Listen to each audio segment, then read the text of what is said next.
इस मूवी की शुरुआत होती है नीदरलैंड के एक गांव से, जहां एक ऑर्थोलॉजिस्ट यानी कि पक्षियों पर रिसर्च करने वाला वैज्ञानिक जिसका नाम विक्टर होता है, वो आदमी पक्षियों पर रिसर्च कर रहा होता है। एक दिन विक्टर जंगल में पक्षियों को वॉच कर रहा होता है, तभी उसे एक आवाज सुनाई देती है। एक पेड़ के नीचे झाड़ियों के बीच एक छोटी सी नन्ही सी बर्ड दिखती है, जो इंसान के बच्चे जैसी दिख रही होती है। लेकिन इस बच्चे की खास बात यह होती है कि इसके हाथ की बजाय इसके पंख होते हैं। विक्टर इस बच्चे को घर ले आता है और अपनी पत्नी अलीना को दिखाता है। इसे देख करके अलीना बहुत सरप्राइज और शॉक्ड होती है और कहती है, ये लड़की के रूप में तो छोटी सी बर्ड है। विक्टर कहता है, मैंने आज से पहले ऐसी कोई चीज नहीं देखी। तब अलीना एक टोकरी लेकर आती है और विक्टर उस बर्ड को उस टोकरी में रख देता है। विक्टर कहता है, हमें पुलिस को इस बर्ड के बारे में बताना चाहिए, लेकिन अलीना उसको मना कर देती है और कहती है कि वो लोग इसे ले जाएंगे और फिर इस पर एक्सपेरिमेंट करेंगे। अलीना डिसाइड करती है कि इस बर्ड को वो अपने साथ रखेगी, इसे अपने बच्चे की तरह पालेगी, क्योंकि उनके कोई औलाद नहीं होती है। तो विक्टर अलीना को इस बर्ड पे लेकर इतना इमोशनल देखता है तो राजी हो जाता है। अलीना विक्टर से कहती है, हम इस बर्ड को अपने बच्चे की तरह पाल पोस कर बड़ा करेंगे। फिर रात में वो लोग इस बर्ड का नाम रखने की सोचते हैं। विक्टर ने बहुत सारे नाम बताए, लेकिन अलीना को उसके बताए हुए अजीब अजीब नाम बिल्कुल भी पसंद नहीं आते हैं। अलीना इसका नाम एला रखती है। फिर अगले दिन हम देखते हैं ये कपल एला के साथ काफी बिजी रहता है। विक्टर एला के लिए एक बेबी वॉकर तैयार करता है, जिससे उसको बाहर घुमाया जा सके। अलीना उसके लिए छोटे छोटे कपड़े स्टिच करती है ताकि कोई इसके पर ना देख सके और इसके हाथ छुपे रहें। एक दिन अलीना एला को घुमाने बाहर लेकर के जाती है, तो कुछ लोग एला को देख के बहुत खुश होते हैं, मगर वह ये देख के हैरान भी हो जाते हैं कि एला बहुत छोटी सी थी। वो लोग पूछते हैं कि तुम लोगों ने इसे कहाँ से अडॉप्ट किया है, पर एलिना उनकी कोई बात का जवाब नहीं देती और जल्दी से वहां से चली जाती है।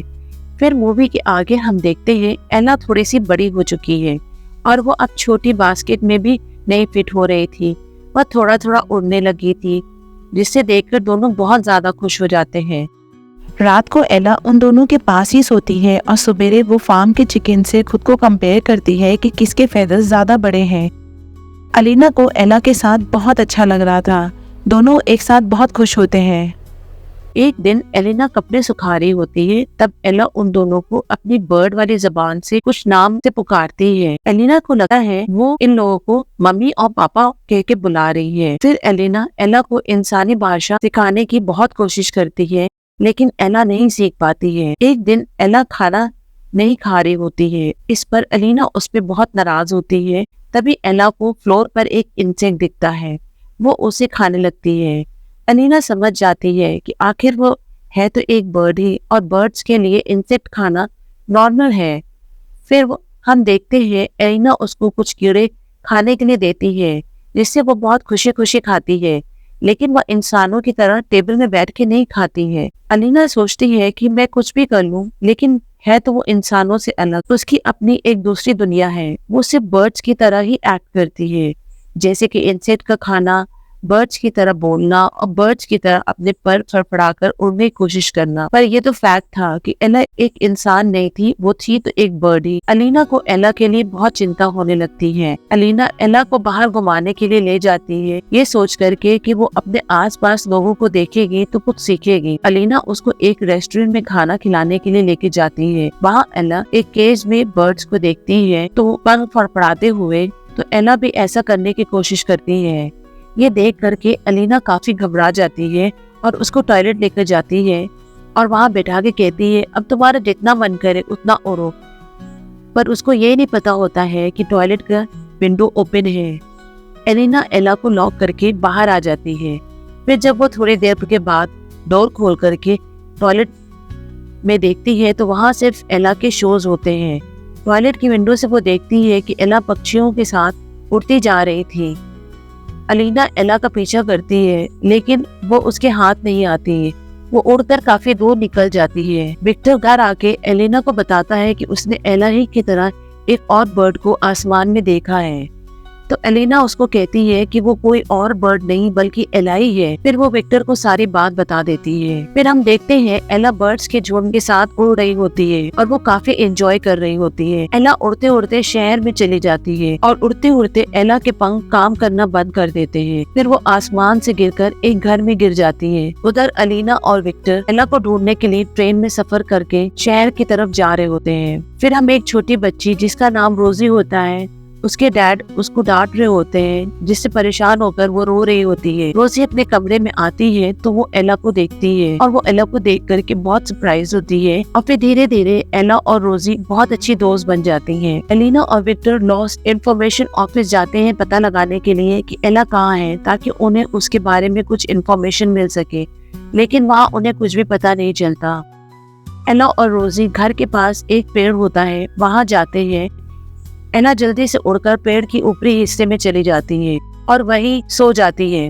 रोजी भी पेड़ पे चढ़ने की कोशिश करती है पर वो चढ़ नहीं पाती, तो वो वहीं पेड़ के निचले हिस्से पर सो जाती है। फिर हम देखते हैं विक्टर और एलिना एक होटल में रूम देखने के लिए जाते हैं, मगर उनको कोई रूम नहीं मिलता। फिर अगली सुबह विक्टर, एलिना और रोजी उसी पेड़ के नीचे सो रहे होते हैं जिस पेड़ पर एला होती है। तब रोजी उन्हें बताती है कि एक बर्ड जैसी दिखने वाली लड़की को वो जानती है। वो पंछी अभी पेड़ के ऊपर है। विक्टर पेड़ के ऊपर चढ़कर देखता है, लेकिन वहाँ एला नहीं होती। वहाँ से उड़कर वो कहीं दूर चली गई होती है। फिर रोजी, विक्टर और एलिना एला को ढूंढने निकलते हैं। एला फिर से उड़ते उड़ते शहर में आ जाती है, जहाँ एला को कुछ पक्षी तंग करने लगते हैं। वो चर्च के ऊपर जा बैठती है। उसको बहुत सारे लोग देख रहे होते हैं और उनको लगता है एला मुसीबत में है और वहाँ फंस गई है। न्यूज़ रिपोर्टर स्टोरी को कवर करने के लिए वहाँ आते हैं। फिर फायर डिपार्टमेंट से लोग भी आ जाते हैं एला को बचाने के लिए। जब एक आदमी एला को बचाने के लिए ऊपर जाता है तो वह देखता है एला वहाँ पर नहीं है, वो कहीं उड़ के जा रही। हर न्यूज़ चैनल में सिर्फ एक ही बात चल रही होती है कि एक लड़की को बाज उठा करके ले गया है। और फिर विक्टर और एलिना को भी इस न्यूज़ के बारे में पता चलता है। फिर एलिना और विक्टर उसी आदमी जिसका नाम जॉन होता है उसके पास जाते हैं। जॉन इन सब के लिए खुद को जिम्मेदार मान रहा होता है और बहुत ही गिल्टी फील कर रहा होता है कि उसकी वजह से एला को बाज उठाकर ले गए। विक्टर और एलिना जॉन को पूरी सच्चाई बताते हैं और कहते हैं उसे किसी चीज ने नहीं खाया, बल्कि वह खुद उड़ कर गई है। जॉन को उनकी बातों पर यकीन नहीं होता है, फिर भी वो उनकी मदद के लिए तैयार हो जाता है और बताता है कि एला केस की तरफ गई है। और फिर जॉन, विक्टर, एलिना और रोजी सभी एला को ढूंढने के लिए निकल पड़ते हैं। सब एला को ढूंढ रहे होते हैं, तभी उन्हें बहुत तेज आवाज सुनाई देती है। ये आवाज बंदूक की होती है। रोजी को ऐसा लगता है कि कोई कुएं में गिर गया है। वह लोग बहुत डर जाते हैं। सब लोग कुएं की तरफ भागते हैं। उन्हें लगता है कि एला कुएं में गिर गई है। ये जानने के लिए रोजी रस्सी के सहारे कुएं में उतरती है तो देखती है वहाँ सिर्फ एला के कपड़े पड़े हुए होते हैं। एलिना को ऐसा लगता है कि एला को कुछ हो गया है। फिर वो लोग सभी होटल में आ जाते हैं। रोजी को वहाँ एक लड़का पेड़ के ऊपर बैठा हुआ दिखता है और वो जा करके उस लड़के से बात करती है। उन दोनों में अच्छी दोस्ती हो जाती है। फिर वो लड़का अपने कमरे में जाकर सोने ही वाला था, तभी उसको अपने बेड के नीचे कुछ आवाजें सुनाई देती है। जब वहाँ देखता है तो उसको एला दिखती है। वह लड़का रोजी को बताता है कि ये वही लड़की है जिसके बारे में तुमने बताया था। उन तीनों की बहुत अच्छी दोस्ती हो जाती है।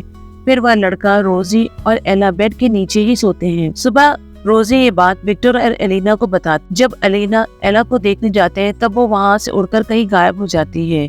फिर रोजी कहती है कि अब वो इसी लड़के के साथ रहेगी, क्योंकि एला के बाद उसका सबसे अच्छा दोस्त यही लड़का है। एलिना, विक्टर और जॉन एला को ढूंढने निकलते हैं और रास्ते में चलते चलते जॉन रोने लगता है और कहता है कि वो एला को नहीं ढूंढ पाया। फिर वह सब रात में आराम कर रहे होते हैं। तभी एला उड़ते उड़ते एक डाली में फंस जाती है। जॉन को कुछ बर्ड्स की आवाजें आती है। उसे देखता है। जॉन जब पेड़ पे देखता है तो वो वहाँ पर एला होती है। जॉन पेड़ पे चढ़ के एला को बचाता है और उसके टूटे हुए पंख पर बैंडेज करता है। सुबह जॉन ये बात विक्टर और एलिना को बताता है। फिर जॉन उन लोगों को अलविदा कह के चला जाता है। विक्टर और एलिना एला को फिर से ढूंढने निकल जाते हैं।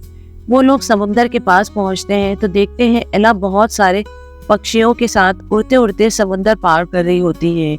यह देखकर एलिना और विक्टर बहुत दुखी हो जाते हैं। वो लोग सोचते हैं कि कुछ भी हो, एला है तो एक बर्डी और उसको अपनी आज़ादी पसंद है, वो उड़ना चाहती है और हमें उसका साथ देना चाहिए। और फिर हम देखते हैं विक्टर और एलिना बस में जाने वाले होते हैं, तभी उनको एला की आवाज सुनाई देती है। विक्टर समुद्र की ओर भागता है और वह देखता है एला एक लकड़ी की टहनी पर भीगे हुए लेटी थी और वह समुद्र में जाकर एला को बचाता है। एला उन दोनों को देखकर बहुत खुश होती है और विक्टर और एलिना एला को घर ले आते हैं। वह सब साथ में खाना खाते हैं और हंसी खुशी रहने लगते हैं। फिर रात में एला फिर से पंछी को देखती है और एला उड़कर उनके साथ जाना चाहती है। अगली सुबह विक्टर और एलिना बात कर रहे होते हैं कि एला एक बर्ड है, हम चाहे कुछ भी कर लें, एला को उसके साथियों का साथ ही पसंद आएगा। वो इंसानों के बीच में एला का रहना बहुत मुश्किल होगा। दोनों डिसाइड करते हैं कि वो एला को आजाद कर देंगे। वो एला को छोड़कर जाने के लिए कहते हैं। एला उड़ते हुए उनसे बहुत दूर चली जाती है। फिर विक्टर एलिना से जाते जाते कहता है, एला हो ना हो बारिश के इस समय फिर से हमारे पास आ सकती है। और एलिना ये बात सुनकर बहुत खुश हो जाती है।